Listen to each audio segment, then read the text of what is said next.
عبداللہ بن برائدہ کے ایک تیسرے شاگرد عثمان بن غیاث نے یحییٰ بن یعمر اور حمید بن عبد الرحمن دونوں سے روایت کی۔ دونوں نے کہا ہم عبداللہ بن عمر رضی اللہ عنہما سے ملے اور ہم سے تقدیر کی بات کی، اور وہ لوگ یعنی منکرین تقدیر جو کچھ کہتے ہیں اس کا ذکر کیا۔ اس کے بعد عثمان بن غیاث نے سابقہ راویوں کے مطابق حضرت عمر رضی اللہ عنہ سے مرفوعاً روایت کی۔ اس روایت میں کچھ الفاظ زیادہ ہیں اور کچھ انہوں نے کم کیے ہیں۔ صحیح مسلم حدیث نمبر 95۔ معتمر کے والد سلیمان بن ترخان نے یحییٰ بن یعمر سے، انہوں نے عبداللہ بن عمر رضی اللہ عنہما سے، انہوں نے حضرت عمر رضی اللہ عنہ سے، اور انہوں نے نبی صلی اللہ علیہ وآلہ وسلم سے اسی طرح روایت کی جس طرح مذکورہ اساتذہ نے روایت کی۔ صحیح مسلم حدیث نمبر 96۔ اسماعیل بن ابراہیم یعنی ابن الیہ نے ابو حیان سے، انہوں نے ابو زرعہ بن عمر بن جریر سے، اور انہوں نے حضرت ابو ہریرہ رضی اللہ عنہ سے روایت کی، کہا رسول اللہ صلی اللہ علیہ وسلم ایک دن لوگوں کے سامنے تشریف فرما تھے۔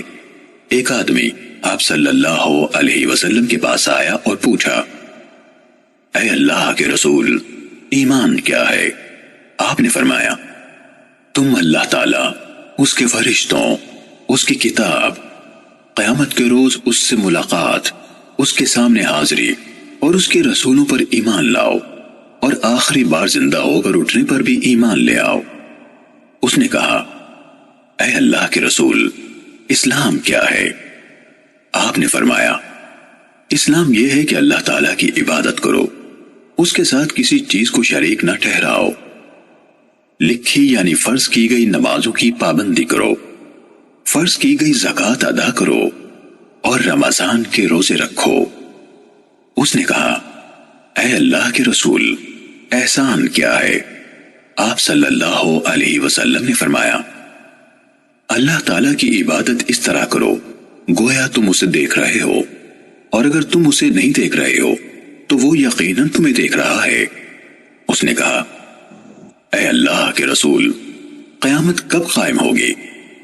آپ صلی اللہ علیہ وسلم نے فرمایا، جس سے سوال کیا گیا ہے وہ اس کے بارے میں پوچھنے والے سے زیادہ آگاہ نہیں، لیکن میں تمہیں قیامت کی نشانیاں بتائے دیتا ہوں۔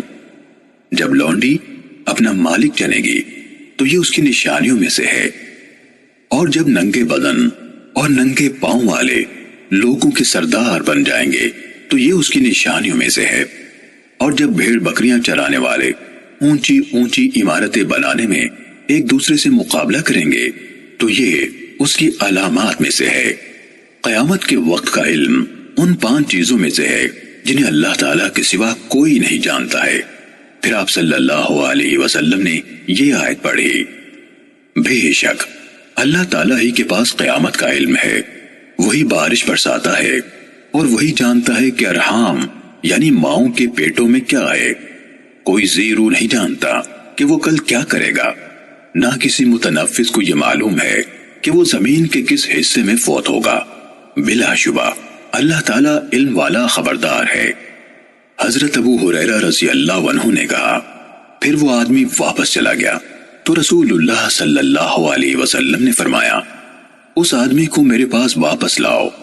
صحابہ کرام رضی اللہ عنہم اسے واپس لانے کے لیے بھاگ دوڑ کرنے لگے تو انہیں کچھ نظر نہ آیا۔ رسول اللہ صلی اللہ علیہ وسلم نے فرمایا، یہی جبرائیل علیہ السلام تھے جو لوگوں کو ان کا دین سکھانے آئے تھے۔ صحیح مسلم حدیث نمبر 97۔